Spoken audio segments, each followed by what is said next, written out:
Hello, family.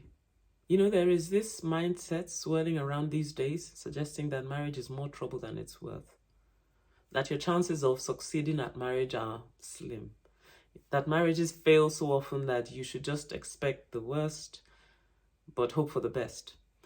I stopped by today to tell you that a great marriage may not always be easy, but the beauty that it unlocks in you and your spouse is well worth the effort. If you're prepared to do it God's way, you can succeed at marriage. Your marriage has every chance of success. Don't let anyone tell you otherwise.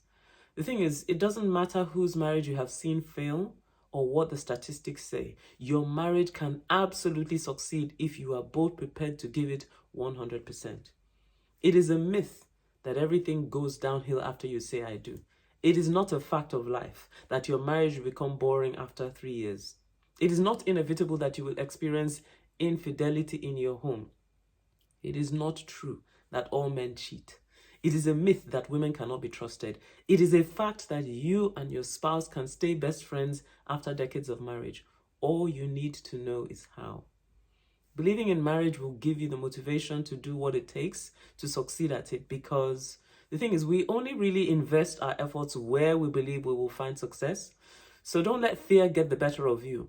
What happened to your mother, your sister, your uncle, your friend in marriage does not have to happen to you. You can stop the cycle of marital failure by rekindling your faith in marriage. Picture yourself with the marriage of your dreams and tell yourself, it is possible.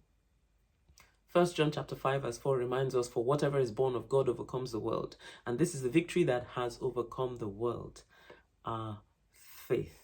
It takes faith. If your marriage is born of God, it will overcome every obstacle and challenge the world throws at it.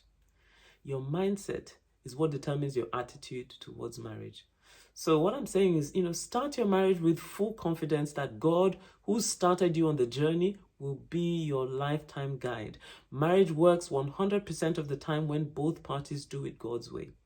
When both parties approach marriage God's way, it works every single time. God did not create a broken system or institution. It is we that have tried to redefine it our way, and that is what is not working. When we realign ourselves with God's purpose and principles for marriage, we enlist ourselves for unqualified success at it. Make up your mind to do your marriage God's way. Let me let you into a secret though. God's way is not the easiest way. One of the reasons people end up losing their marriages is because they choose the easy way rather than God's way. Marriage is the one place where we learn in practical terms what selflessness means. We can all be perfect Christians until our spouse does not seem to be meeting our immediate needs the way we want, or until our spouse has a need that we don't feel like meeting in the moment. That's when we learn to put into practice Philippians 2, 4, and 5. The Passion Translation says, abandon every display of selfishness. Possess a greater concern for what matters to others instead of your own interests. And consider the example that Jesus, the Anointed One, has set before us. Let his mindset become your motivation. I love that. Make up your mind that your quest in marriage will be to serve your spouse like Jesus did, not to seek to be served. I want you to say to yourself, my marriage is born of God, and we will overcome. I'm rooting for you. Smarter decisions lead to better relationships.